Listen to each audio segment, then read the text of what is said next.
Cancer గురించి బ్రీఫ్గా వెళ్ళే ముందు నాకెందుకు వస్తుందండి అనేది ఒకటి. నాకు ఎలాంటి సిమ్టమ్ లేదు, నాకు వచ్చే ఛాన్స్ లేదు, లేదా నేను యోగా చేస్తున్నాను అండ్ గ్రీనరీలో ఉంటున్నాను, సో నా సైకిల్ అంతా బాగుంది కాబట్టి నాకేమీ రాదు అని అనుకునే వాళ్ళకు మీరేం చెప్తారు? సో ముఖ్యంగా అందరూ అర్థం చేసుకోవాల్సింది ఏంటంటే there are only 2 certainties in life. ఒకటి పుట్టడం, అనదర్ ఇస్ డెత్. ప్రతిసారి మనకి సిమ్టమ్స్ రావాల్సిన అవసరం లేదు. నాకెందుకు వస్తుంది అన్నది పక్కన పెట్టండి. ఎందుకు అని అంటే మనకు చాలా మటుకు సైన్స్ ఇంకా తెలియదు. హ్యూమన్ బాడీలో ఉన్న అన్ని సీక్రెట్స్ ఇంకా మనం ఏం డిస్కవర్ చేయలేదు. సో ఎందుకు ఎవరికి ఏ జబ్బు వస్తుంది అన్నది మనకు తెలియదు. క్యాన్సర్ ఎన్ని రకాలు, ఎన్ని స్టేజెస్ లో ఉంటుంది? హిస్టరీ ఆఫ్ క్యాన్సర్ చూస్తే ఈజిప్షియన్ మమ్మీస్ లో అక్కడ కూడా క్యాన్సర్ ఉన్న మమ్మీస్ ని వాళ్ళు బయటికి తీయటం జరిగింది. క్యాన్సర్ అనేది కొత్త జబ్బు కాదు, చాలా ఏళ్ళుగా సంవత్సరాల నుంచి ఉన్నది. సో బాడీలో ఎన్ని అవయవాలు ఉంటే అన్ని అవయవాల నుంచి క్యాన్సర్ రావచ్చు. So almost more than 150+ cancers ఉంటాయి. Hello and welcome to our channel. నేను ప్రముఖ. ఈ మధ్య కాలంలో ప్రజల్లో ఒక భయం ఉంది. ఏంటి అది? క్యాన్సర్. అమ్మో క్యాన్సరా, వస్తే ఇంకా చచ్చినట్టే అని అనుకుంటున్నారు. అండ్ క్యాన్సర్ వచ్చిందంటే ఇంకా ఫుల్ డబ్బులు అవుతాయండి మనం పెట్టుకోలేదని ఇంకొన్ని అపోహలు ఉంటాయి. అసలు క్యాన్సర్ ఎందుకు వస్తుంది? సో అసలు క్యాన్సర్స్ ఎన్ని రకాలు, ఎన్ని స్టేజెస్ ఉంటాయి? అసలు మోస్ట్లీ ఆ 4th స్టేజ్లోనే క్యాన్సర్ ఎందుకు బయటపడుతుంది? ఇప్పుడు నేను అడగబోయే క్వశ్చన్స్ అన్నీ కూడా ఇప్పుడు జనాల్లో మనం అనుకుంటున్నటువంటి జస్ట్ చిన్న చిన్న విషయాల గురించి, మ్యాటర్స్ గురించి మాత్రమే నేను అడుగుతాను. సో ఇక్కడున్న డాక్టర్ కూడా చెప్పే ఆన్సర్స్ మెడికల్ టర్మినాలజీలో కాకుండా మనకు అర్థమయ్యే విధంగా చెప్పడానికి మనతో పాటు రెడీగా ఉన్నారు డాక్టర్ సాయినాథ్ గారు, అంకాలజిస్ట్. Hello doctor. నమస్కారం అండి. నమస్తే అండి, ఎలా ఉన్నారు? Fine, I'm doing well. డాక్టర్ని హౌ ఆర్ యూ అని అడగచ్చా అని డౌట్ వస్తుంది. మీ ముందు చాలా మంది ఇలా గెస్ట్లు ఉన్నప్పుడు హౌ ఆర్ యూ, ఎలా ఉన్నారని అడిగేస్తాం. సో మీరు ఏ డాక్టర్ని అడిగినా అడగకపోయినా ఆంకాలజిస్ట్ని అడగాలి. ఎందుకనంటే చాలా మంది ఈ క్యాన్సర్ అంటేనే చాలా భయానకమైన జబ్బు. సో అవి ట్రీట్ చేసి ఒక్కొక్కసారి కొన్ని బ్యాటిల్స్ గెలుస్తాం, కొన్ని బ్యాటిల్స్ ఓడిపోతాం. సో ఓడిపోయినప్పుడు పేషెంట్, వాళ్ళ కుటుంబాలు బాధపడతారు, అలా ట్రీటింగ్ డాక్టర్ కూడా బాధపడతారు. సో అలా ఉన్నప్పుడు మాకు కూడా కొన్ని ఫిజిషియన్ బర్న్అవుట్ అని కొంచెం ఎఫెక్ట్ అవుతాం ఎమోషనలీ. ఎంత అది మా వృత్తి అయినా కానీ ఒక పేషెంట్ చనిపోయినప్పుడు ఆ ఎమోషనల్ బర్న్అవుట్ అన్నది ఉంటుంది. సో అందుకనే అది దృష్టిలో పెట్టుకుంటే హౌ ఆర్ యూ అని అడగడం correct question. How are you doctor? I'm doing fine అండి. Thank you so much. నన్ను కూడా అడగచ్చండి, పర్లేదు. మీరు ఎలా ఉన్నారండి? I hope everything is well in your life. నేను మేకప్ వేసుకొని చాలా చక్కగా కూర్చున్నానండి. ఓకే డాక్టర్, క్యాన్సర్ అనేసరికి నిజంగానే అందరూ భయపడతారు, నేను కూడా భయపడతాను. నాకు ఎలా అంటే అక్కడ ముందు బాటిల్ ఉంది కదండి, ఆ వాటర్ ప్లాస్టిక్. సో ప్లాస్టిక్ బాటిల్లో వాటర్ ఉంది కాబట్టి అది నాకు తాగితే క్యాన్సర్ వస్తుందేమో, లేదా నేను మైదా రిలేటెడ్ తింటే క్యాన్సర్ వస్తుందేమో, చక్కెర ఎక్కువ తింటే క్యాన్సర్ వస్తుందేమో, అంటే ఏది తిన్నా కూడా ఒక అనుమానం స్టార్ట్ అయిపోయింది. సో నాలాంటి వాళ్ళ గురించి మీరు ఏం చెప్తారు? సో ఐ థింక్ ఇందులో దీన్ని కొన్ని మనం పాజిటివ్స్ చూసుకోవచ్చు, కొన్ని నెగిటివ్స్ కూడా చూసుకోవచ్చు. మోస్ట్ ఇంపార్టెంట్ పాజిటివ్ ఏంటంటే ఈ మధ్య జరుగుతున్న ఈ కన్వర్జేషన్లో ఇది మంచిదా, అది మంచిదా, ఇందులో ఏముంటుంది అంటుందంటే మనం అసలు ఏం చేస్తున్నాం, మనం ఏం కన్జ్యూమ్ చేస్తున్నాం అన్న దాని గురించి అవగాహన అన్నది పెరగడం. సో అది సొసైటీలో సహజంగా ఒక వెరీ పాజిటివ్ డెవలప్మెంట్. ఎందుకంటే మనం కాన్షియస్గా ఉంటున్నాం, నేను తింటుంది కరెక్ట్ తింటున్నానా, తీసుకునేది క్లీన్గా తీసుకుంటున్నానా అన్నది ఇంపార్టెంట్. సో ఈ కన్వర్జేషన్ ఎప్పుడో స్టార్ట్ అయి ఉండాల్సింది మన సొసైటీలో, ఇప్పుడు అది స్టార్ట్ అయ్యి. నెగిటివ్ది ఏంటి అంటే మనం ప్రతిదాన్ని ఒక భయంకరమైన డిసీజ్కి రిలేట్ చేయటం. సో ఏదన్నా మనకి ఏమన్నా ఉంటుందంటే కాజ్ అండ్ ఎఫెక్ట్ అని ఉంటుంది. అంటే ఇది చేస్తే, ఎంత మోతాదులో చేస్తే ఈ జబ్బులు వస్తాయి అన్నది మనం సైన్స్లో ప్రూవ్ చేసేటట్టుగా మనం చేయాలి. అది చేయనంత వరకు అదొక హైపోథెసిస్ వరకే, అంటే అదొక అనుమానం వరకే. సో అది ఆ అనుమానం కరెక్టా కాదా అన్నది మనం సైంటిఫిక్ పద్ధతిలో దాన్ని స్టడీ చేస్తే కానీ చెప్పలేం. ఇప్పుడు ప్లాస్టిక్స్, మైక్రో ప్లాస్టిక్స్ అవి డెఫినెట్గా మన ఎన్విరాన్మెంట్లో, మనం తినే ఆహారంలో, మనం తాగే నీరులో వచ్చాయి. సో వాటి మూలంగా డెఫినెట్గా చెడు ఎఫెక్ట్స్ అనేవి ఉంటాయి బాడీలో. అది ఏ రకంగా ఉంటాయి, ఎంత మోతాదులో వెళ్తే ఉంటాయి, ఏ జబ్బులు వస్తాయి అన్నది మనం తెలుసుకోవాలి. సో అది తెలుసుకున్నంత వరకు మిగిలినంత ఏదైనా ఉన్నా అదొక హైపోథెసిస్ వరకే. అంటే దీని మూలంగా రావచ్చేమో, కానీ దాన్ని అది కరెక్టా కాదా అని చేయడానికి దాన్ని ఒక సైంటిఫిక్ పద్ధతిలో చదవాలి. అంతే తప్పితే దానికన్నా ఎక్కువ ఆలోచించు. ఓకే. సో, క్యాన్సర్ గురించి బ్రీఫ్‌గా ఎళ్ళే ముందు కొందరుంటారు. నాకెందుకొస్తదండి అనేది ఒకటి. నాకెలాంటి సింప్టమ్ లేదు. నాకొచ్చే ఛాన్స్ లేదు. లేదా నేను యోగా చేస్తున్నాను. నేను వాకింగ్ చేస్తున్నాను. అండ్ గ్రీనరీలో ఉంటున్నాను. ఎప్పుడు గ్రీన్ లీఫ్స్ తింటున్నాను. ఇలాంటి వాళ్ళేందంటే కొన్ని జాగ్రత్తలు చెప్పినా కూడా సో, నా సైకిల్ అంతా బావుంది కాబట్టి నాకేమీ రాదు అని అనుకునే వాళ్ళకు మీరేం చెప్తారు? సో, ముఖ్యంగా అందరూ అర్థం చేసుకోవాల్సింది ఏంటంటే there are only 2 certainties in life. ఒకటి పుట్టడం, అనదర్ ఇస్ డెత్. సో, అది ఉట్టి ఏజ్ రింగ్ రిలేటెడే రాదు. ఇట్ కెన్ కమ్ ఇన్ జబ్బుల మూలంగా, డిసీజెస్ మూలంగా రావచ్చు. సో, ఇవి వచ్చినప్పుడు మనకి అన్నిటి గురించి అవగాహన లేదు. మనకు అన్ని జబ్బుల గురించి ఎందుకు వస్తాయి, ఎలా ఉంటే వస్తాయి అన్నది లేదు. మనం హెల్దీ లివింగ్ అని ఏదైతే మాట్లాడుతున్నామో అదంతా ఏంటంటే అబ్జర్వేషన్స్ అనమాట. వీడు యోగా చేశాడు, వీడు 100 ఏళ్ళు బతికాడు, ఆర్ వీళ్ళందరూ ఇది చేశారు, ఇంకో 200 ఇన్నేళ్ళు బతికారు, సన్నగా ఉన్నారు. ఇవన్నీ అబ్జర్వేషన్స్. సో, కొన్ని అబ్జర్వేషన్స్ సైంటిఫికలీ ప్రూవ్ అయినాయి, కొన్ని అబ్జర్వేషన్స్ ప్రూవ్ కాలేదు. సో, దీంతో ఏంటంటే అసలు జబ్బు అన్నది రాదు అన్న ఒక మైండ్ సెట్లో ఉంటున్నారు. అంటే రాను సమాజంలో అది పెరుగుతుంది. ఇంకోటి ఏంటంటే మనకి టెక్నాలజీ ఇస్తున్న ఒక ఫాల్స్ కాన్ఫిడెన్స్. సో, ఆ కాన్ఫిడెన్స్ అంతా ఆల్రెడీ కోవిడ్ డిస్ట్రాయ్ చేసింది. నా దగ్గర టెక్నాలజీ ఉంది, నా దగ్గర ఇవి ఉన్నాయి, నేను ఏదన్నా చేయగలుగుతాను అన్నది కాస్త ఒక వైరస్ వచ్చి మొత్తం ప్రపంచాన్ని డిస్రప్ట్ చేసింది. సో, అప్పుడు మనకి ఒక అండర్స్టాండింగ్ వచ్చింది మనకు అంత పవర్ లేదు అని. సో, ముఖ్యంగా ఈ డినయల్ అన్నది ఇవన్నీ ఉన్న వాటితోటి మనకు వస్తుంది. ఫస్ట్ నాకు జబ్బు రాదు. నాకు ఎందుకు జబ్బు రాదు అంటే నాకు మంచి అలవాట్లు ఉన్నాయి, ఆర్ నాకేం చెడు అలవాట్లు లేవు, నేను చిన్న వయసులో ఉన్నవాడిని, ఇది అన్నట్టుంటాయి. కానీ మెడిసిన్ చదివినప్పుడు మనకు అర్థమైంది ఏంటంటే ప్రత్యేకించి ప్రతి వయసుకి కొన్ని జబ్బులు కామన్గా వస్తాయి. సో, కొన్ని జబ్బులు కొన్ని వయసులో కామన్గా ఉంటాయి. కొన్ని చిన్నపిల్లల్లోనే వస్తాయి, కొన్ని పెద్దవాళ్లలోనే వస్తాయి, కొన్ని మిడిల్ ఏజ్లో వస్తాయి. సో, అలా అదంతా ఒక స్పెక్ట్రమ్ అనమాట. సో, కొంచెం జబ్బులు అన్నవి ఏ ఏజ్లో ఎవరికైనా ఏదన్నా రావచ్చు. అయితే మనం దాని ఫ్రీక్వెన్సీ చూస్తాం. ఇప్పుడు షుగర్ ఉందనుకోండి, జనరల్గా 50 ఏళ్ళు 60 ఏళ్ళు దాటిన వాళ్ళలో వస్తాయి. ఇప్పుడు అది కొంచెం ట్రెండ్ 40స్లోకి వచ్చేసింది, ఇప్పుడు 30-40స్కి వచ్చింది. సో, దానికి వేరే కారణాలు ఉన్నాయనుకోండి, బట్ అలా. సో, అలా జబ్బు అన్నది ఎవరికి రాదు అన్నది ఉండకూడదు. అందుకనే మనం ప్రోయాక్టివ్గా ఇప్పుడు హెల్త్ చెకప్లని కానీ ఆర్ స్క్రీనింగ్స్ అని కానీ మొదలైనవి. ఎందుకనంటే నార్మల్ పీపుల్కి అసలుకి ఏమీ సిమ్టమ్స్ ఉండకపోవచ్చు, జబ్బు లోపల ఉన్నా మనకి అది ఏమీ ఉండకపోవచ్చు. కాబట్టి ఈ స్క్రీనింగ్ ప్రోగ్రామ్స్ అని మొదలుపెట్టాయి. సో, అన్ని ప్రొఫెషనల్ ఏజెన్సీస్ చూసుకున్న కార్డియాలజీ వాళ్ళు కానీ, కంటి డాక్టర్లు కానీ, ఆంకాలజిస్టులు కానీ చూడండి, ఇవన్నీ మీరు స్క్రీనింగ్ టెస్టులు చేయించుకోండి, ఆర్ ఇవన్నీ ప్రివెంటివ్ ఇవి చేయండి. సో, ఇవన్నీ గైడ్లైన్స్ ఇవన్నీ రావడానికి కారణం ఏంటంటే ప్రతిసారి మనకి సిమ్టమ్స్ రావాల్సిన అవసరం లేదు. సో, అందుకనే ఫస్ట్ ఆ అపోహ, డినయల్, నాకెందుకు వస్తుంది అన్నది పక్కన పెట్టండి. ఎందుకు అని అంటే మనకు చాలా మటుకు సైన్స్ ఇంకా తెలియదు. మనం ఈ శరీరంలో హ్యూమన్ బాడీలో ఉన్న అన్ని సీక్రెట్స్ని ఇంకా మనం ఏం డిస్కవర్ చేయలేదు. అన్ని సీక్రెట్స్ మనకు తెలియదు. సో, ఎందుకు ఎవరికి ఏ జబ్బు వస్తుంది అన్నది మనకు తెలియదు. That is most important. Okay. So, నేను అంకాలజీ దగ్గరకు వస్తుంది అనగానే నాకు 8th క్లాస్ ఆర్ 7th క్లాస్లోనే ఒక క్యాన్సర్ అనే లెసన్ ఉంది. అందులో కార్సినోమా, సార్కోమా, లుకేమియా అని ఒక 3 క్యాన్సర్స్ ఉన్నాయి. ఓకే, ఇవే ఉంటాయా, ఇంతేనా అని అనిపించింది ఆ టైంలో.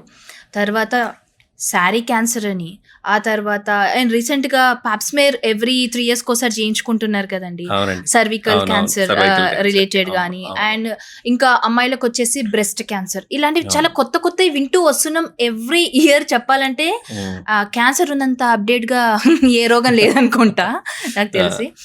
మీరు చెప్పండి, క్యాన్సర్ ఎన్ని రకాలు, ఎన్ని స్టేజెస్లో ఉంటుంది?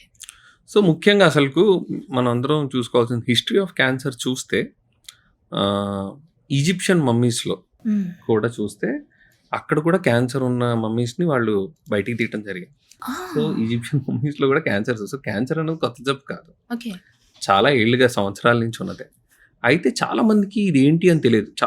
కొంతమంది మీరు ఒక 200-300 years ముందు వెళ్ళుంటే ఇది దయ్యం పట్టిందనో, లేకపోతే ఇది చెడు రక్తం అనో, లేకపోతే రాచపుండని కొంతమంది ఇలా అంటాం.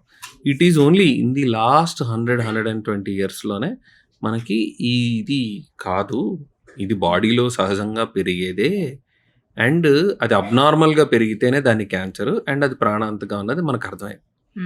సో అలా మొదలైన సైన్స్ మెల్లమెల్లగా ఏంటంటే మనకి చాలా రకాల క్యాన్సర్స్ ఉన్నాయని అర్థమైంది. సో బాడీలో ఎన్ని అవయవాలు ఉంటే అన్ని అవయవాల నుంచి క్యాన్సర్ రావచ్చు. సో అన్ని రకాల క్యాన్సర్స్ ఉండొచ్చు. So almost more than 150+ cancers ఉంటాయి. సో అది ఏ ఆర్గన్స్ నుంచి వస్తాయి, ఏ అవయవం నుంచి ఆవిర్భవిస్తాయి ఫస్ట్, అండ్ ఒకే అవయవం నుంచి 3-4 రకాల క్యాన్సర్స్ రావచ్చు. సో ఇలా మనం చూసుకున్నట్టయితే మన బాడీలో ఉన్న మెయిన్ ఆర్గన్స్ అన్నిట్లో ఎన్ని క్యాన్సర్స్ రావచ్చు, వాటికి సంబంధించి ఒక్కొక్క దాంట్లో ఒక్కొక్క సబ్ టైప్. సో అన్ని రకాల క్యాన్సర్స్ రావచ్చు. సో ఇన్ని రకాల క్యాన్సర్స్ కొన్ని కామన్గా వస్తాయి, కొన్ని ఏమో చాలా రేర్గా ఉంటాయి. సో ప్రతిదానికి ఫ్రీక్వెన్సీ ఉంటుందన్నమాట. టాప్ 10లో ఫస్ట్ 5 మా ఆడవాళ్ళలో టాప్ 5 క్యాన్సర్స్ కొన్ని ఉంటాయి, మగవాళ్ళలో కొన్ని టాప్ 5 క్యాన్సర్స్ ఉంటాయి. అవి మళ్ళీ జాగ్రఫికల్ ఏరియాస్ని బట్టి కూడా మారుతాయి. సౌత్ ఇండియాలో ఒక రకంగా ఉంటాయి, నార్త్ ఇండియాలో ఒక రకంగా ఉంటాయి, వెస్ట్లో ఒక రకంగా ఉంటాయి, ఆఫ్రికాలో ఒక రకంగా ఉంటాయి, యూరోప్లో ఒక రకంగా ఉంటాయి.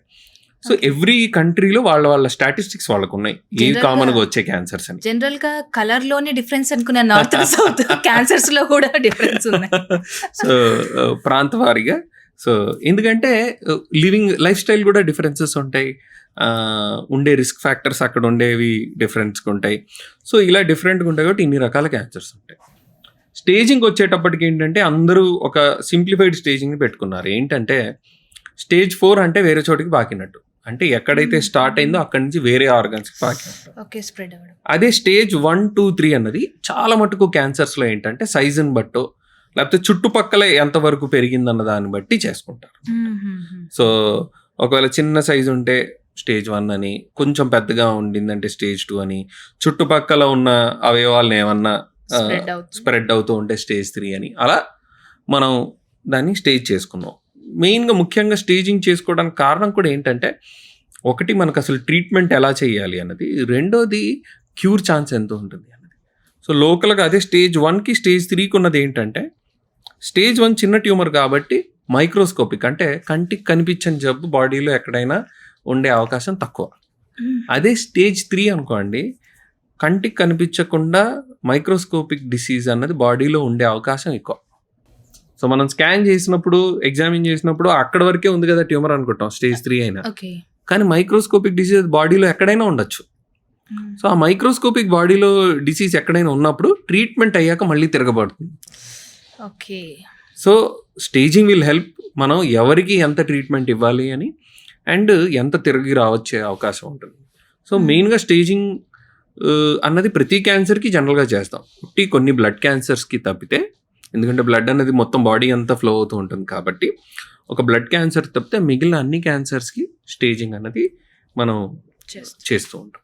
ఓకే, యా డాక్టర్, ఎందుకు మరి అసలు ఫస్ట్ స్టేజ్లో ఎందుకు డయాగ్నోస్ చేయలేకపోతారు?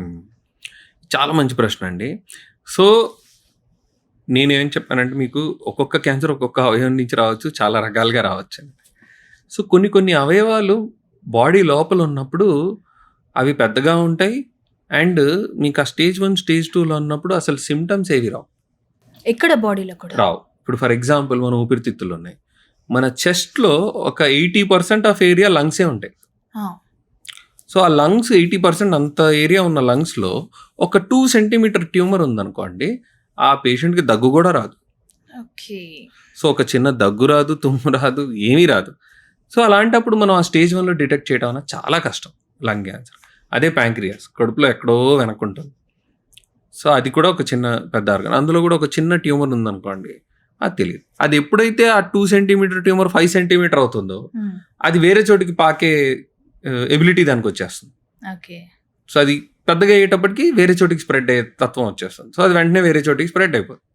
సో అందుకని కొన్ని క్యాన్సర్స్ మనం ఎంత చేసినా అర్లీ స్టేజ్లో డిటెక్ట్ చేయలేం. లంగ్ క్యాన్సర్ ఒకటి, ప్యాంక్రియాటిక్ క్యాన్సర్ ఒకటి, ఆడవాళ్ళు ఓవేరియన్ క్యాన్సర్ ఒకటి. సో ఇవన్నీ మనం అర్లీ స్టేజ్లో డిటెక్ట్ చేయకపోవడానికి కారణాలు ఇవన్నమాట. అందుకనే చాలా మటుకు వెస్ట్లో కానీ మన దేశంలో కానీ లంగ్ క్యాన్సర్ ఉందనుకోండి, 95% అందరూ స్టేజ్ 4లోనే ప్రెజెంట్ అవుతారు.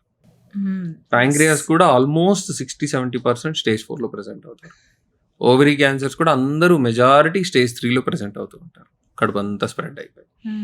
So that is the nature of the disease. కొన్ని ఆర్గన్స్ మనకు బయటికే కనిపిస్తాయి. ఫర్ ఎగ్జాంపుల్ నోట్లో క్యాన్సర్ ఉంది, ఓరల్ క్యావిటీలో నాలిక్కి క్యాన్సర్ వస్తుంది, ఎస్పెషల్లీ టొబాకో, గుట్కా ఇవి తీసుకునే వాళ్ళలో చిన్న అల్సర్ ఉన్నా తెలిసిపోతుంది. సో ఆ మనిషి తెలియగలవాడైతే వెంటనే అల్సర్ వచ్చిన వెంటనే పరిగెడతాడు, పరిగెత్తి టెస్టులు చేయించుకుంటే ఇది. కానీ అదే ఇంత పెద్ద పుండయి వచ్చాడు అనుకోండి, అలా అనమాట. సో కొన్ని జబ్బు లక్షణం మూలంగా మనం అర్లీగా డిటెక్ట్ చేయలేము. కొన్ని భయంతో ఇప్పుడు అర్లీగా డిటెక్ట్ అయినా కానీ లేట్గా వస్తారు. ఫర్ ఎగ్జాంపుల్ అదే ఓరల్ క్యావిటీ క్యాన్సర్ చెప్పాను, చిన్న పుండున్న డౌట్ వచ్చి వెళ్ళొచ్చు డాక్టర్ దగ్గరికి, కానీ రారు. చాలా మంది మొత్తం ఫేస్ డిస్ఫిగర్ అయ్యేంత వరకు కూడా వచ్చిన వాళ్ళు ఉంటారు. మొత్తం పుండు వాపు వచ్చేసి ఇలా అనమాట. అదే ఆడవాళ్ళలో బ్రెస్ట్ కూడా అంతే. సో బ్రెస్ట్ క్యాన్సర్ అనేది అర్లీగా డిటెక్ట్ చేయొచ్చు. ఒక చిన్న లంప్ ఉన్నా కానీ వెంటనే వెళ్ళి చెక్ చేయించుకోవాలి. కానీ చాలా మంది, మీరు ఇందాక అడిగారు చూడండి, నాకు రాదు, నాకు ఎందుకు వస్తుంది, ఆ డినయల్లో ఉండడం. నేను ఆరోగ్యవంతంగా ఉన్నా, నేను యోగా చేస్తాను, నాకు బ్యాడ్ హ్యాబిట్స్ లేవు, నాకు ఎందుకు వస్తుంది. సో ఆ డిలే ఇన్ వెళ్ళడంతో ఇప్పటికీ మన దగ్గర బ్రెస్ట్ క్యాన్సర్ 50-60% స్టేజ్ 3లో వస్తుంటారు. సో అదనమాట. అదే వెస్ట్లో చూసారనుకోండి, వేర్ పబ్లిక్లో అవగాహన ఉండి అండ్ హెల్త్ కేర్ యాక్సెస్ని మనం తొందరగా వెళ్ళి చూపించుకోవాలి అనుకున్నప్పుడు స్టేజ్ 1లోనే ఉంటున్నాయి ఎక్కువ. స్టేజ్ 1, స్టేజ్ 2లోనే మెజారిటీ క్యాన్సర్స్ డిటెక్ట్ అవుతాయి. మీరు ఇప్పుడు బ్రెస్ట్ క్యాన్సర్ అన్నారు కాబట్టి, సో ఫీడింగ్ మదర్స్ ఉంటారు కదండి, సో ఫీడింగ్ ఆ స్టేజ్ అయిపోయిన తర్వాత వాళ్ళకి సడన్గా వితిన్ 6 monthsలో కొందరికి లంప్స్ ఫామ్ అవుతాయి. సో వాళ్ళు ఏంటంటే పెయిన్ఫుల్ ఉంటుంది, హాస్పిటల్కి వెళ్తే ఏం లేదంతా నార్మలే అని అంటారు. కొందరు ఏంటంటే టిష్యూస్ కొంచెం స్వెల్ అయి ఉన్నాయేమో అంటారు. సో అంటే 2-3 చూసాను అనమాట. సో వాళ్ళు దేనికి స్టిక్ ఆన్ అవ్వాలా, లేదా ట్రీట్మెంట్ తీసుకోవాలా, తీసుకోకూడదా, అండ్ మెడిసిన్ వల్ల కూడా తగ్గవు. సో ఆ లంప్స్ కానీ అలాగే ఉండిపోయి క్యాన్సర్స్ అయ్యే ఛాన్సెస్ ఏమైనా ఉంటాయా క్యాన్సర్కి? సో మెయిన్గా ఇది ఒక very special type of cancer అండి. అంటే ప్రెగ్నెన్సీ అసోసియేటెడ్ బ్రెస్ట్ క్యాన్సర్ అంటారు. అంటే ప్రెగ్నెంట్గా ఉన్నప్పుడే కాదు, ప్రెగ్నెంట్ అయ్యి పిల్లను కన్నా 1 సంవత్సరం వరకు ఎప్పుడు వచ్చినా దాన్ని pregnancy associated breast cancer. So జనరల్గా ప్రెగ్నెన్సీ అప్పుడు అది పిల్లవాడికి మిల్క్ ఫీడ్ చేస్తున్నప్పుడు ఈ పాలగడ్డలు అన్నది ఏర్పడడం చాలా సహజం. సో అవుట్ ఆఫ్ 100, 95-96% అవి నార్మల్ పాలగడ్డలే ఉంటాయి. ఒక్క 2-3% కేసెస్లో మనకి డౌట్ ఉంటుంది. సో అందుకనే దానికి బెస్ట్ టెస్ట్ అన్నది మనకి అల్ట్రాసౌండ్, ఎక్స్పర్ట్ అల్ట్రాసౌండ్, ఒక ఎక్స్పర్ట్ తోటి అల్ట్రాసౌండ్ చేయించుకోవాలి. మోస్ట్ ఇంపార్టెంట్ అది. బ్రెస్ట్ రేడియాలజీ అన్నది మనకి ఇప్పుడు ఆవిర్భవిస్తున్న ఒక మంచి స్పెషాలిటీ. సో బ్రెస్ట్ రేడియాలజీ చేసే వాళ్ళ దగ్గరికి వెళ్ళి మనం ఈ అల్ట్రాసౌండ్ చేయించుకొని అవసరం అయితే biopsy is the most conclusive test. అసలు క్యాన్సర్ ఉందా అని లేదా అని చెప్పడం. బయాప్సీ లేకుండా మనం చెప్పలేం. ఒక్కొక్కసారి ఎంత మంచి అల్ట్రాసౌండ్ చేసినా కానీ అనుమానం ఉంటుంది, ఇది అవ్వచ్చు అవ్వకపోవచ్చు అని. సో అలా అనుమానం ఉన్నప్పుడు కొద్దిగా స్కాన్లో కొన్ని లక్షణాలు కొంచెం ఇది అయ్యే అవకాశం ఉందిరా, ఒక 5% ఉందనుకున్నా కానీ బయాప్సీ చేయించుకుంటే బెటర్. సో ఆ బయాప్సీలో రాలేదు అంటే మనం నిర్భయంగా ఉండొచ్చు. ఓకే డాక్టర్, అయితే మీరు ఇందాక అన్నారు ఏంటంటే క్యాన్సర్ తగ్గిన తర్వాత కూడా తిరగబడే ఛాన్స్ ఉంటుంది అని. సో నేను చూసిన ఒక కేసు అనమాట, ఆవిడకి బ్రెస్ట్ క్యాన్సర్ వచ్చింది, 3rd స్టేజ్లో తనకి తెలిసింది. దాని తర్వాత తనకి సర్జరీ ద్వారా తీసేశారు మొత్తం బ్రెస్ట్. 1 year తర్వాత మీరు మళ్ళీ టెస్ట్ చేయించుకోండి అని అంటే, లేదు నేను హెల్తీగా ఉన్నాను, చాలా బాగున్నాను, నాకేం లేదని వాళ్ళ పిల్లలు చెప్పినా తను వినకుండా అలా వదిలేసింది. ఒక 1.5 year తర్వాత తనకి సివియర్ బ్యాక్ పెయిన్ స్టార్ట్ అయింది. ఎందుకు అని మళ్ళీ వెళ్తే అప్పుడు టెస్ట్ చేస్తే తనకి బాడీ మొత్తం స్ప్రెడ్ అయింది, అంటే ఇక్కడ నుండి ఇక్కడ వరకు స్ప్రెడ్ అయిపోయింది క్యాన్సర్, అది 4th stage అని తెలిసింది. సో మోస్ట్లీ ఇలాంటి కేసెస్ ఏ పార్ట్లో వచ్చిన క్యాన్సర్కి ఎక్కువ స్ప్రెడ్ అయ్యే ఛాన్సెస్ ఉంటాయి? సో ఏ క్యాన్సర్ అయినా కానీ మనం దాన్ని ఒక్కొక్కసారి కరెక్ట్గా టైంకి ట్రీట్ చేసినా కానీ ఒక ఛాన్స్ ఆఫ్ రికరెన్స్ అన్నది ఉంటుందండి. ఇప్పుడు ఫర్ ఎగ్జాంపుల్ బ్రెస్ట్ క్యాన్సరే ఉందనుకోండి, బ్రెస్ట్ క్యాన్సర్లోనే 4 రకాలు ఉంటాయి, 4 మేజర్ సబ్ టైప్స్ ఉంటాయి. హార్మోన్ పాజిటివ్ అని, HER2 న్యూ ఎన్రిచ్డ్ అని, ట్రిపుల్ నెగిటివ్ అని, ట్రిపుల్ పాజిటివ్ అని, అట్లా 4 రకాలు ఉంటాయి బేసిక్గా. ఒక్కొక్క రకం ఒక్కొక్క డిఫరెంట్ బిహేవియర్ ఉంటుంది. ఇన్ టర్మ్స్ ఆఫ్ రికరెన్స్ కానీ స్టేజింగ్లో కానీ ఇది. సో స్టేజ్ 3లో డయాగ్నోజ్ అయినప్పుడు స్టేజ్ 1 బ్రెస్ట్ క్యాన్సర్ ఉందనుకోండి, కరెక్ట్గా సర్జరీ అండ్ అవసరమైన టార్గెటెడ్ థెరపీయో కీమోథెరపీయో ఇవన్నీ తీసుకున్నట్టయితే వాట్ ఎవర్ రికమెండెడ్ ట్రీట్మెంట్ తీసుకుంటే తిరిగి వచ్చే ఛాన్స్ ఒక 10% ఉంటుంది. అదే స్టేజ్ 2 అనుకోండి, తిరిగి వచ్చే ఛాన్స్ 15 to 20% అవుతుంది. ఎందుకు అసలు తిరిగి వస్తుంది డాక్టర్? ఎందుకు అంటే ఎగ్జాక్ట్లీ నేను మీకు చెప్పినట్టు ఆ మైక్రోస్కోపిక్ డిసీజ్ ఏదైతే ఉంటుందో అది బాడీలో ఎక్కడో ఉంటుంది. ఓకే. మనకి ఆ మైక్రోస్కోపిక్ డిసీజ్ డిటెక్ట్ చేసే టెస్ట్లు లేవు. సో ఒక్క సెల్ ఉండిపోయినా, ఒక్క 10 cells అట్లాంటివి ఏమన్నా బాడీలో వెళ్ళి ఎక్కడైనా దాక్కుని ఉంటే అది మనకి డిటెక్ట్ చేయలేము. అది డిటెక్ట్ చేసే టెక్నాలజీయే లేదు. ఓకే. సో ఆ మైక్రోస్కోపిక్ డిసీజ్ ఉంది అని అంటే తిరిగి వస్తుంది. సో అందుకనే మనం ఎవరికి చెప్పినా స్టేజ్ 1లో మీకు ట్రీట్మెంట్ అయిపోయింది, 90% తిరిగి రాదు, 10% తిరిగి వస్తుంది. అంటే 100లో 10 మందికి తిరిగి వస్తుంది. ఆ ఎవరు ఆ 10 మంది అనేది నేను చెప్పలేను. సో అలాగే స్టేజ్ 3 అంటే 30 మందికి తిరిగి వస్తుంది, 70 మందికి తిరిగి రాదు. సో ఎవరు ఆ 30 మంది మనకు తెలియదు. అందుకనే ఫాలో అప్ అన్నది ఇంపార్టెంట్. ఎందుకంటే టైమే చెప్తుంది ఆన్సర్ మనకి. ఒకవేళ ఎక్కడైనా దాక్కుని ఉందనుకోండి, అది 2 ఏళ్లలో బయటపడుతుంది. ఓకే. అందుకని చాలా మటుకు క్యాన్సర్ స్టడీస్లో ఏంటి అంటే ఫాలో అప్ అనేది కొంతమందికి 3 years 5 years వరకు అబ్జర్వ్ చేస్తారు పేషెంట్స్కి ట్రీట్మెంట్ అయ్యాక. సో 3 years వరకు తిరిగి రాలేదంటే తిరిగి వచ్చే అవకాశం చాలా తక్కువ ఉన్నట్టు. అసలు 5 ఏళ్ల తర్వాత అంటే చాలా మటుకు క్యాన్సర్స్కి 5 ఏళ్ల వరకు అసలు జబ్బు తిరిగి రాలేదు అని అంటే ఆల్మోస్ట్ నార్మల్ పాపులేషన్ రిస్క్ ఎంత ఉంటుందో అంత రిస్కే ఉంటుంది. ఓకే. సో ఆల్మోస్ట్ నెగ్లిజిబుల్ అయిపోతుంది అనమాట. సో అందుకనే ఫాలో అప్ అన్నది చాలా ఇంపార్టెంట్. ఎందుకంటే మనం ప్రెడిక్ట్ చేయలేకపోతున్నాం ఎవరికి తిరిగి వస్తుంది. స్టేజ్ పెరుగుతున్న కొద్దికి తిరిగి వచ్చే రిస్క్ కూడా పెరుగుతుంది. ఓకే. అండ్ చాలా మంది నన్ను ఓపీడీలో అడిగే క్వశ్చన్స్, సార్ నాకు తిరిగి వస్తుందా అంటే నేను చెప్పే కామన్ ఆన్సర్ అదే, టైం విల్ టెల్. నేను ముందుగానే మీరు ఆ 30% 20%లోనో ఉన్నారా లేకపోతే 80%లో మెజారిటీలో ఉన్నానా తెలియదు. సో మీరు మెజారిటీలో ఉన్నప్పుడు పాజిటివ్ మైండ్ సెట్తో ఉండాలి అని అంటాను. అండ్ మనం తీసుకునే కొన్ని జాగ్రత్తలు ఉంటాయి. చాలామంది మీరు ఇందాక చెప్పిన పేషెంట్ లాగానే చాలామంది నిర్లక్ష్యం చేసేది follow up. Follow up is as important as treatment మనం ఎంత శ్రద్ధగా ఎంత కష్టపడి తీసుకుంటామో ఫాలో అప్ కూడా అంతే ఇంపార్టెంట్. ఓకే. మన ఇండియాలో ఎక్కువగా ఆడవాళ్ళలో బ్రెస్ట్ క్యాన్సర్, దాంతోపాటు సర్వికల్ క్యాన్సర్ ఎక్కువగా ఉన్నాయి అని ఈ మధ్య ఒక న్యూస్లో చూసా, పేపర్లో చదివా. అంటే మనకు బ్రెస్ట్ క్యాన్సర్కి రీజన్ ఏంటంటే కొందరు అంటారు ఇన్నర్ వేస్ కూడా బ్లాక్ కలర్ వేయద్దు, సన్ ఎక్స్పోజర్ ఉండొద్దు, ఇట్లా రకరకాలుగా మామూలుగా చెప్తూ ఉంటారు. కానీ ప్రాపర్గా డాక్టర్ రాకుండా ఉండడానికి ఎలాంటివి అంటే జాగ్రత్తలు తీసుకోవాలి? And that to cervical cancer కూడా ఎందుకు ఎక్కువ అవుతుంది? సో మనం ఒకసారి హార్డ్ ఫ్యాక్ట్స్ చూసినట్టయితే ఒక 20-30 years back cervical cancer top ఉండేది, most common cancer. Breast cancer తక్కువ ఉండేది. ఇప్పుడు మొత్తం అక్రాస్ ద కంట్రీ, ప్రపంచవ్యాప్తంగా కూడా బ్రెస్ట్ క్యాన్సర్ రేట్స్ బాగా పెరుగుతున్నాయి. ఇండియాలో అయితే చాలా ర్యాపిడ్గా పెరుగుతున్నాయి.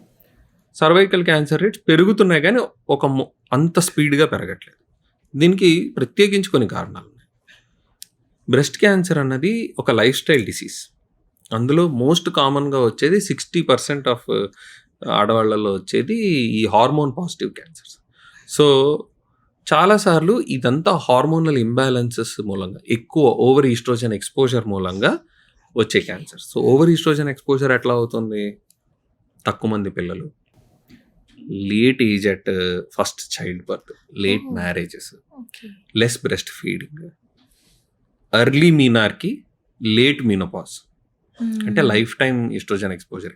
సో ఇవన్నీ కొద్దిగా బ్రెస్ట్ క్యాన్సర్ రిస్క్ని పెంచే అవకాశం ఉంటుంది. ఇది కాకుండా మనకి వంశపారపరంగా ఒక 5 to 10% కేసెస్లో వస్తాయి. సో వంశపారపరంగా వచ్చే కేసెస్లో జనరల్గా చిన్న ఏజ్లో వస్తాయి. సో అందుకనే ఎవరికైనా మదర్స్ కానీ, నానమ్మలు కానీ, పిన్నులు కానీ, అత్తలు కానీ ఎవరైనా కానీ ఒక age less than 60 or age less than 50లో బ్రెస్ట్ క్యాన్సర్ వస్తే ఖచ్చితంగా అది వంశపారంపరంగా వస్తుందా అన్నదానికి మనం పరీక్షలు చేయించుకోవాలి. ముందే ఐడియా ఉంటుంది. ఎస్, మన జెనెటిక్ టెస్ట్ ఇప్పుడు ఉన్నాయి కాబట్టి అవి అన్ని క్యాన్సర్స్ కి స్క్రీనింగ్ ఉంది. అది మళ్ళీ ప్రతి స్పెసిఫిక్ కొన్ని క్యాన్సర్స్ కే జెనెటిక్ హెరిడిటరీ, మెయిన్ గా బ్రెస్ట్, ఓవరీ, తర్వాత మనకి ఎండోమెట్రియల్, కోలాన్ క్యాన్సర్, ఇలాంటివన్నీ వంశపారపరంగా వచ్చే అవకాశం. సో ముందే స్క్రీనింగ్ చేసుకోవచ్చు. ఫస్ట్ మనం జెనెటిక్ టెస్టింగ్ చేయించుకొని అసలు మనకు వచ్చే అవకాశం ఉంది అనుకున్నప్పుడు ఇంకా అర్లీగా మనం స్క్రీనింగ్ అనేది మొదలు పెడతాం. ఓకే. సో ఇవి కొన్ని కారణాలు. అండ్ కొన్ని మనకు అసలు తెలియదు ఎందుకు వస్తాయని. సో ఎప్పటికీ మనకు 100% రీజన్ ప్రతి కేసులో మనకు కారణం కనిపించదు. సో ఒక్కొక్కసారి అన్ని రిస్క్ ఫ్యాక్టర్స్ లేకపోయినా కొంతమందికి వస్తాయి. ఏజ్ పెరుగుతున్న కొద్ది క్యాన్సర్ రిస్క్ వస్తుంది. సో 70 ఏళ్ళు వచ్చిన వాళ్ళలో ఖచ్చితంగా కొంతమంది క్యాన్సర్ వస్తుంది. సో ఇట్లా మల్టిపుల్ రీజన్స్ మూలంగా క్యాన్సర్స్ అనేది పెరుగుతున్నాయి. ఇప్పుడు ఎక్కువ మంది ఉంటున్నారు కాబట్టి ఏజ్ పెరుగుతున్న కొద్దికి మనకి నంబర్ ఆఫ్ కొత్త క్యాన్సర్ కేసెస్ పెరుగుతాయి. అదే సర్వైకల్ క్యాన్సర్కి డిఫరెన్స్ ఏంటి అంటే సర్వైకల్ క్యాన్సర్ ఎక్కువగా వచ్చేది ఈ హెచ్పివి వైరస్ మూలంగా వచ్చేది. హెచ్పివి వ్యాక్సిన్ అనేది ఎగ్జాక్ట్లీ. సో ఈ హెచ్పివి వైరస్ మూలంగా వచ్చే క్యాన్సర్ సర్వైకల్ క్యాన్సర్. ఎప్పుడైతే బెటర్ లైఫ్ స్టైల్ కండిషన్స్ వచ్చాయో అప్పటి నుంచి మనకి ఆడవాళ్ళలో ఈ క్యాన్సర్స్ అనేది కొద్దిగా తగ్గుముఖం పడింది. అది కాకుండా ఇప్పుడు మనకి వెరీ గుడ్ స్క్రీనింగ్ ఉన్నాయి. స్క్రీనింగ్ ఉంటే ఆల్మోస్ట్ ఆ వైరస్ ఇన్ఫెక్ట్ అయ్యి అది క్యాన్సర్ కింద మారడానికి కనీసం 3 నుంచి 5 ఏళ్ళు పడుతుంది. అందుకనే రికమెండేషన్ కూడా 3 ఏళ్ళకి ఒకసారి చేయించుకోమని.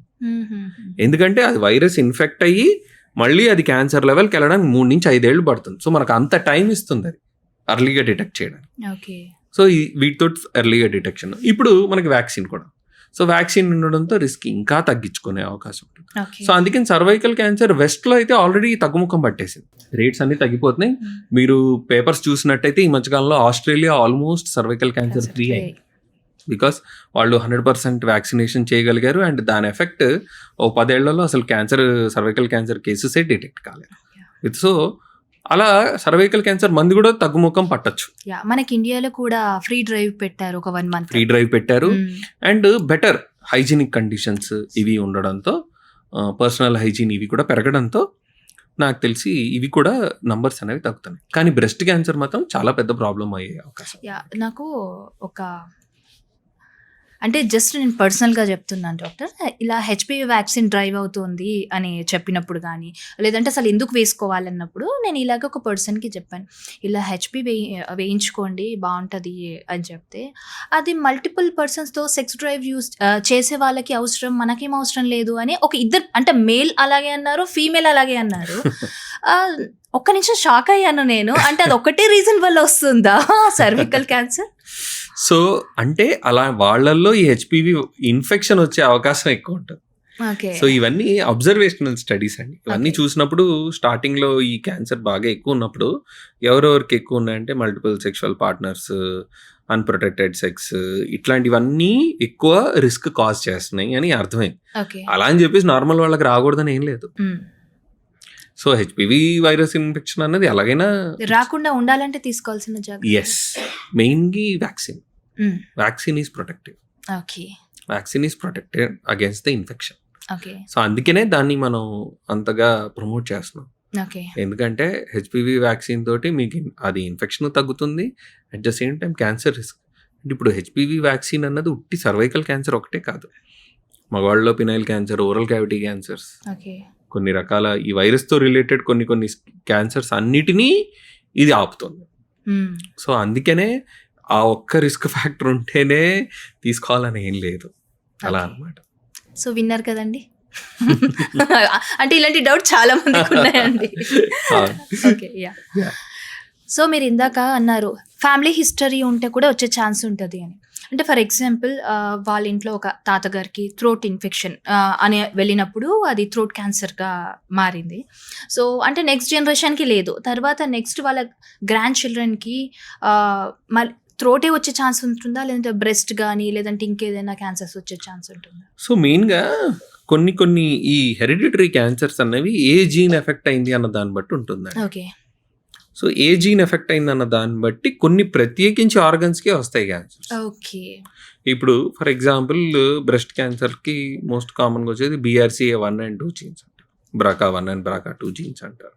సో జనరల్గా ఈ 2 జీన్స్లో ఏదో ఒక జీన్ అంటే ఏదన్నా ఒకటి ఎఫెక్ట్ అయినప్పుడు కామన్గా వచ్చే క్యాన్సర్స్ ఏంటి?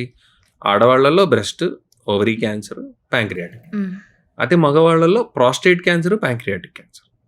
సేమ్ జీన్ 2 different జెండర్స్లో 2 different types ఆఫ్ క్యాన్సర్స్ వచ్చే అవకాశం ఉంటుంది. అలాగే కోలాన్ క్యాన్సర్స్కి ఎఫెక్ట్ అయ్యే జీన్స్ ఏవైతే ఉంటాయో కొన్ని ప్రత్యేకమైన ఆర్గన్స్కే సంబంధించిన క్యాన్సర్స్ వస్తాయి. సో ఇప్పుడు ఈ BRCA1 BRCA2 మ్యూటేషన్ ఉన్న ఎవరికైనా ఫ్యామిలీలో ఉందనుకోండి, వాళ్ళకి థ్రోట్ క్యాన్సర్ రావాలని లేదు. So every cancer has its own risk and hereditary. Okay. అన్ని క్యాన్సర్స్ హెరిడిటరీ కావు. అండ్ ఫ్యామిలీలో ఒకళ్ళకి ఒక రకమైన క్యాన్సర్ వచ్చింది కాబట్టి ఏదో ఒక క్యాన్సర్ మళ్ళీ అదే ఫ్యామిలీలో రావాలన్న గ్యారంటీ కూడా ఏం లేదు. చాలాసార్లు క్లస్టరింగ్ ఆఫ్ కేసెస్ ఉంటాయి, దాన్ని బట్టి మనం అది హెరిడిటరీ అనకూడదు. ఓకే. ఒక్కొక్కసారి చాలామంది సార్ మా ఫాదర్ థ్రోట్ క్యాన్సర్తో చనిపోయారు, మా గ్రాండ్ మదర్కి బ్రెస్ట్ క్యాన్సర్ వచ్చింది, మా ఇంట్లో క్యాన్సర్ వస్తుంది అంటే కాదు. ఓకే. గ్రాండ్ మదర్కి 70 ఏళ్ళకి వచ్చి ఉంటుంది క్యాన్సర్. సో అది ఏజ్ రిలేటెడ్ అయి ఉండొచ్చు. ఓకే. తాతగారికి సిగరెట్ తాగేవాడు కూడా థ్రోట్ క్యాన్సర్ వచ్చి ఉంటుంది. సో దట్ డజంట్ మీన్ అది ఫ్యామిలీలో వస్తుంది హెరిడిటరీ అని. తాతగారు సిగరెట్ తాగి మందు తాగి ఉండి నెక్స్ట్ జనరేషన్ లో అసలు వాళ్ళకి అలాంటి అలవాటు లేకున్నా కూడా హిస్టరీ ఇక్కడ అప్లై అవుద్దా క్యాన్సర్? అవదు. అదే. సో అది మనం ఏదన్నా ఒక ఛాన్స్ అంటాం తప్పితే అది దాన్ని మనం హెరిడిటరీ క్యాన్సర్స్ కింద ఆర్ జెనెటిక్ క్యాన్సర్స్ కింద మనం అసలు పరిగణించలేము. యాక్చువల్లీ ప్రెగ్నెంట్ లేడీస్ వెళ్ళినప్పుడు వాళ్ళ పర్సనల్ డీటెయిల్స్ అదంతా కూడా అందులో మెయిన్గా నోట్ ఒకటి రాసుకుంటున్నారు. ఏంటంటే అమ్మమ్మ గారికి కానీ ఇటు నానమ్మ గారికి కానీ అటు హస్బెండ్ సైడ్ వాళ్ళకి కానీ ఇటు మదర్ సైడ్ వాళ్ళకి కానీ క్యాన్సర్ ఉందా అనేది మెయిన్గా ఒక నోట్స్. సో అది నెక్స్ట్ అంటే బేబీకి వచ్చే ఛాన్స్ ఉంటుందా? ఐ మీన్ ఊమ్లో ఉండే బేబీ. ఏం లేదండి, ఫ్రాంక్లీ చెప్పాలి అంటే పర్సనల్ హిస్టరీ, ఫ్యామిలీ హిస్టరీ అనేది part of medical history taking. కానీ ఏది అడగకుండా ఓన్లీ క్యాన్సర్ గురించి అడుగుతున్నారు. ఎందుకంటే కొన్ని క్యాన్సర్స్ హెరిడిటరీ ఉంటాయి, బట్ దాని అర్థం పిల్లల్లో వస్తుందని ఏం కాదు, పిల్లలకి వస్తుందని కూడా ఏం కాదు. ఇంకోటి ఏంటంటే మనం జెనెటిక్స్లో ఒక మోస్ట్ ఇంపార్టెంట్ ప్రిన్సిపల్ మర్చిపోతాం. ఏంటంటే ఏ మనిషికైనా 50% జీన్స్ ఫాదర్ నుంచి వస్తాయి, 50% జీన్స్ మదర్ నుంచి వస్తాయి. సో ఏ 50% వస్తుంది, ఏ కాంబినేషన్లో వస్తుంది అన్నది మనకు తెలియదు. సో అందుకనే ఒక క్యాన్సర్ ఒక జీన్ ఒకళ్ళ ఫ్యామిలీలో ఉన్నంత మాత్రాన అందరికీ రావాలని కూడా లేదు. సో నెక్స్ట్ జనరేషన్కి వచ్చే ఛాన్స్ 25% ఉంటుంది. పేరెంట్స్ ఇద్దరులో ఒకళ్ళు ఎఫెక్ట్ అయితే, ఇద్దరు ఎఫెక్ట్ అయితే 50% ఛాన్స్ ఉంటుంది. సో అది that's a whole thing about genetics అన్నమాట. సో అది ఖచ్చితంగా అడగాలన్నట్టుగా అంటే అది జస్ట్ ఒక మెడికల్ హిస్టరీ టేకింగ్ పార్టే, కానీ పుట్టిన పిల్లలకు వస్తుంది అన్నట్టుగా ఏం లేదు. నేను హైదరాబాద్ టు కరీంనగర్ వెళ్ళే వేలో ఒక అమ్మాయి బస్లో అలా పరిచయం అయింది. సో తను ఏంటంటే హైదరాబాద్కి వస్తున్నారు. రీజన్ ఏంటంటే తనకి 9 years తమ్ముడు, వాడికి క్యాన్సర్ అటాక్ అయింది. అది విన్నప్పుడు అసలు నాకు అసలు ఏమీ అర్థం కాలేదు. అంటే ఆ టైంలో నేను 18 years అలా ఉంటాను. అంటే షాకింగ్ అనిపించింది అండ్ చాలా బాధ అనిపించింది. ఇంకొకటి ఏంటంటే వాళ్ళు ఎలా తట్టుకుంటారో ఆ థెరపీస్కి, ఆ ట్రీట్మెంట్కి, అదంతా చాలా బాధేసింది నాకు. సో మేబీ ఫస్ట్ టైం అనుకుంటా నేను ఓపెన్ అవ్వడం ఒక డాక్టర్ దగ్గర ఒక సీన్. అంత చిన్న ఏజ్ పిల్లలకి క్యాన్సర్స్ ఎందుకు వస్తాయి డాక్టర్? సో పిల్లల్లో కొన్ని ప్రత్యేకమైన క్యాన్సర్స్ వస్తాయండి. పెద్దవాళ్ళల్లో వచ్చే క్యాన్సర్స్కి పిల్లల్లో వచ్చే క్యాన్సర్స్కి చాలా డిఫరెన్స్ ఉంటాయి. ఎందుకు వస్తాయన్నది మనకు 100% వాటికి కూడా రీజన్ తెలియదు. పిల్లల్లో మోస్ట్ కామన్గా వచ్చే క్యాన్సర్స్ బ్లడ్ క్యాన్సర్స్ కానీ, బ్రెయిన్ క్యాన్సర్స్ కానీ, కొన్ని రేర్గా బోన్ ట్యూమర్స్ కానీ, ఆర్ లివర్ క్యాన్సర్కి లివర్కి సంబంధించిన ప్రత్యేక ట్యూమర్స్ కానీ ఇవి వస్తాయి. అయితే ఒకటి ఏంటంటే పిల్లల్లో జనరల్గా క్యూర్ రేట్స్ కూడా బాగుంటాయి. ఓకే. అండ్ కీమోథెరపీ పార్ట్ పెద్దవాళ్ళ కన్నా పిల్లలు బాగా తట్టుకునే అవకాశం ఉంటుంది. ఎందుకంటే వాళ్ళు యంగ్ ఉంటారు, వాళ్ళలో ఇంకా ఎదిగే శక్తి అన్నది ఉంటుంది కాబట్టి. బట్ పెయిన్ ఉంటుంది కదా డాక్టర్? పెయిన్ అన్నది ట్రీట్మెంట్ మందుల్ని బట్టి, ఒక్కొక్క మందుకి దానికి బట్టి ఉంటుందండి. అందరికీ పెయిన్ ఉండాలని లేదు. పెయిన్ అంటే ఇంక ఇప్పుడు మనం నీడిల్ పెయిన్ అయితే ఉంటుందిగా. కీమో అనగానే జనరల్గా అందరూ అమ్మో అదా చాలా హారబుల్ అని అంటారు కదా. అవును. సో కీమోథెరపీ డెఫినెట్లీ కి సైడ్ ఎఫెక్ట్స్ ఉంటాయి. కాకపోతే ఏంటంటే అది మనం రిస్క్ బెనిఫిట్, సో దానికి కూడా there is entire science to it. అది ఇచ్చేది ఎలా ఉంటుంది, ప్రతి మందుకి ప్రత్యేకించి సైడ్ ఎఫెక్ట్స్ ఉంటాయి. చాలామంది మేము చూసేది ఏంటంటే పేషెంట్స్ సార్ కీమోథెరపీ తీసుకుంటే ఈ సైడ్ ఎఫెక్ట్ అంటే కీమోథెరపీ అనేది కూరగాయలు అన్నంత బ్రాడ్ టర్మినాలజీ. ఓకే. సో ఒక్కొక్క మందుకి ఒక్కొక్క ప్రత్యేకమైన సైడ్ ఎఫెక్ట్ ఉంటుంది.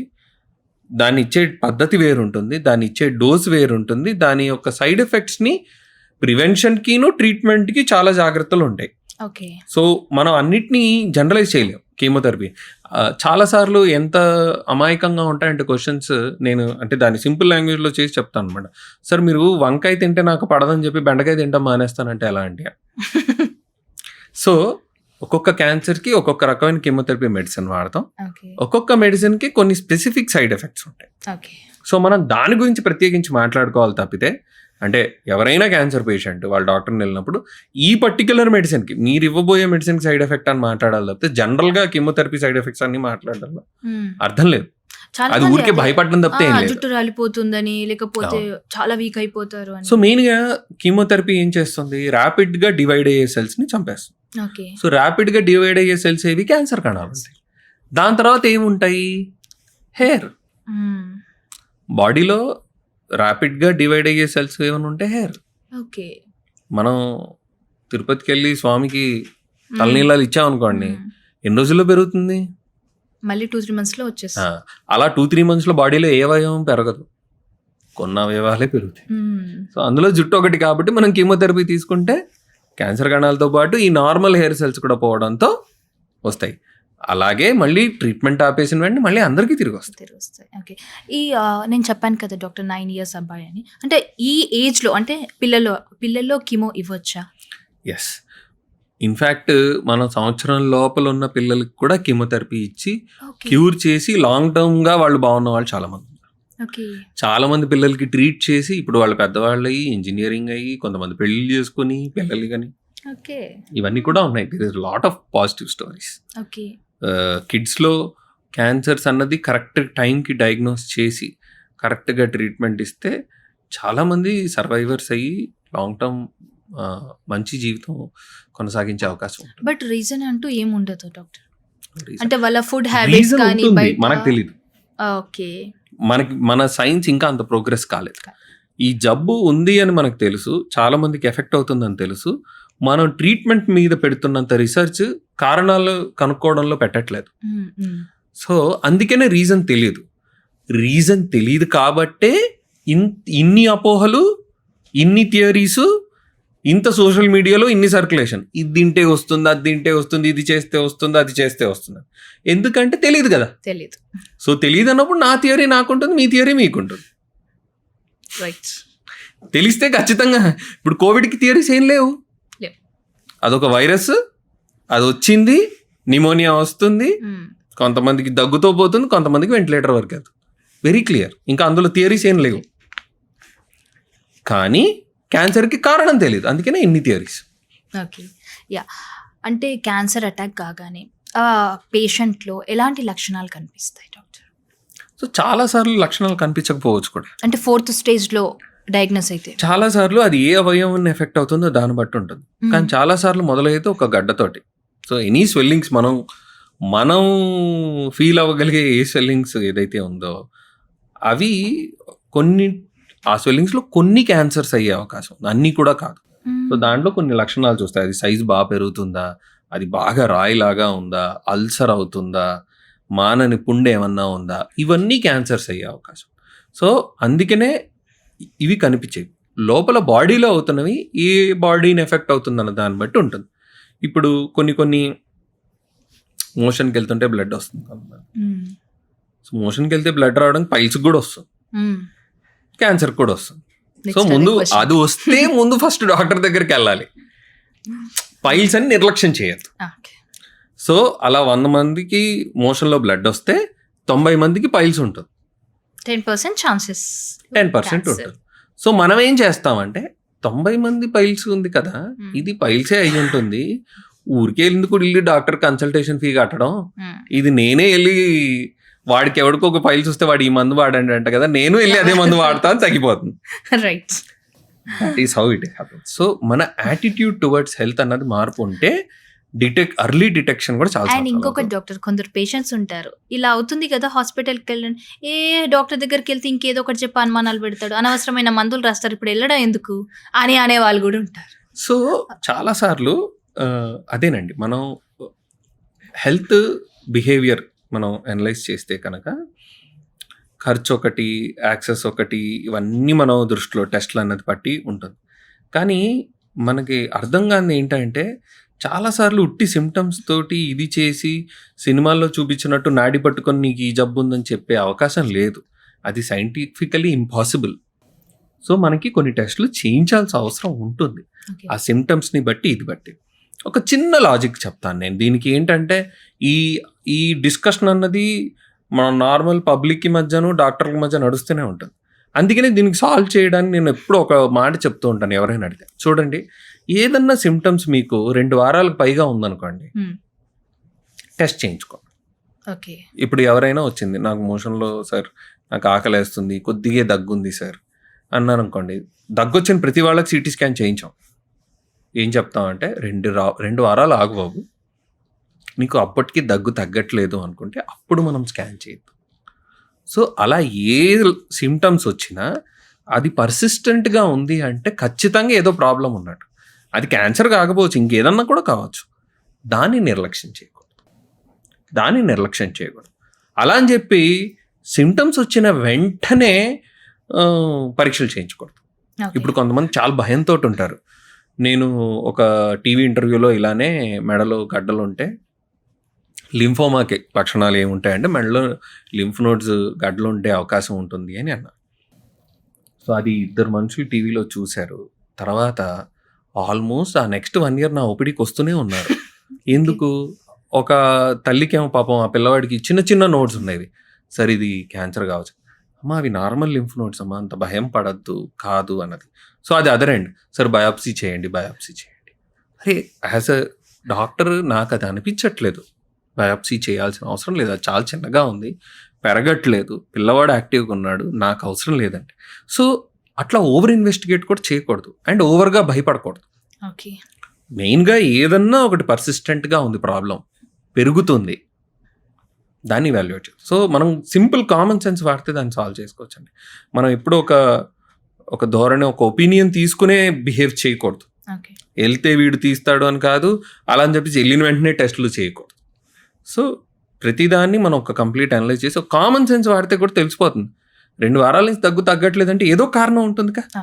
సో పరీక్షలు చేయించుకోవాలి. సో అప్పుడు పరీక్షల్ని రెసిస్ట్ చేయకూడదు, అయ్యో వీళ్ళు కావాలని రాస్తున్నారు. So when we use our common sense మనకు తెలిసిపోతుంది. ఇప్పుడు సోషల్ మీడియా వల్ల అండ్ గూగుల్ సెర్చ్ అలా చేస్తూ ఉంటారు, దానివల్ల ఉన్నదానికంటే ఎక్కువ నాలెడ్జ్ ఎక్కువ వచ్చేస్తుంది జనాల్లో. మీ దగ్గరకు వచ్చి కూర్చుంటారా, నీకేం లేదమ్మా అని చెప్పినా, లేదు డాక్టర్ ఆ టెస్ట్ చేయండి, ఈ స్క్రీనింగ్ చేయండి అని మీకే ఉల్టా సలహాలు ఇస్తారు కదా. ఇలాంటి పేషెంట్స్ని చూసినప్పుడు లేదా చూసే జనాలకు కూడా మీరు ఏం సలహా ఇస్తారు ఫస్ట్? సో నేనేం చెప్తాను అని అంటేనండి, ముఖ్యంగా సిమ్టమ్స్ని గూగుల్ చేయొచ్చు, తప్పులేదు. ఎందుకంటే మనిషి అనేవాడికి ఎంతూజియాజం ఉంటుంది, కుతూహలం ఉంటుంది. అరే ఏమైంది, ఇది కావచ్చా అని అది ఆన్సర్ ఇస్తాం. కానీ దానికి ఉండే పిట్ఫాల్స్ దానికి ఉంటాయి, దానికి ఉండే లోపాలు దానికి ఉంటాయి. సో అది ఎప్పుడైనా మీరు ఎక్స్పర్ట్ని కలిసి, ఒక ట్రైన్డ్ పర్సన్ని కలిసి దాన్ని సైన్స్ ప్రకారంగా వెళ్ళాలి. సోషల్ మీడియా కదా, పేరులోనే సోషల్ ఉంది. We are people of science, you should follow science. Social మీడియాలో ఉన్నా మనకి ఇప్పుడు అది దేర్ ఈజ్ ఒకప్పుడు ఒక 5-6 ఏళ్ల కిందటితో పోలిస్తే ఇప్పుడు ప్రతిదీ మనం ఫ్యాక్ట్ చెక్ చేసుకునే అవకాశం ఉంది. మీరు చూస్తున్నట్టే లాస్ట్ 1-2 yearsలో పబ్లిక్లో కూడా ఫ్యాక్ట్ చెక్కింగ్ చేసుకుంటున్నారు వాళ్ళే. సో ఏది మనం తీసుకోకూడదు, మనం ప్రతిదీ ఫ్యాక్ట్ చెక్ చేస్తున్నట్టు ఈవెన్ హెల్త్ రిలేటెడ్ థింగ్స్ కూడా ఫ్యాక్ట్ చెక్ చేయాలి. సో ఫ్యాక్ట్ చెక్ చేసుకుని అప్పటికి మనకు అర్థం కావు, ఎందుకంటే సైన్స్ అనేది చాలా పెద్దది, అదొక సముద్రం. సో దాన్ని మనం అర్థం చేసుకోవడానికి you have to meet an expert. And health కేర్లో ఎక్స్పర్ట్ అంటే you have to meet a doctor. There is no way.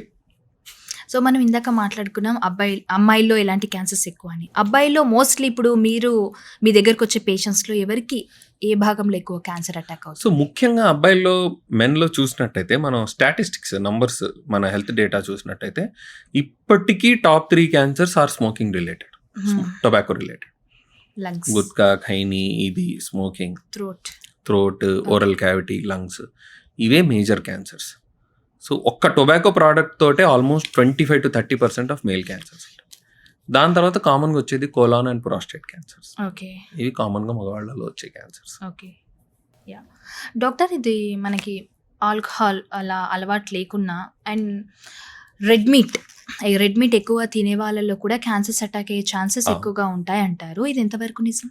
So red meat తీసుకోవడంతో కొలాన్ క్యాన్సర్ అనేది ఎక్కువ అయ్యే అవకాశం ఉంటుంది. అదంతా ఎందుకంటే గట్లో చాలా ఇన్ఫ్లమేషన్ అన్నది కాజ్ చేస్తుంది. దాంతోటి వచ్చే ఏదైతే రెడ్ మీట్ ప్రాసెస్ చేసి దాన్ని మనం మెటబలైట్స్ ఏవైతే ఏర్పడతాయో అవన్నీ క్యాన్సర్‌కి రిస్క్ పెంచుతాయి ఓకే. ఖచ్చితంగా.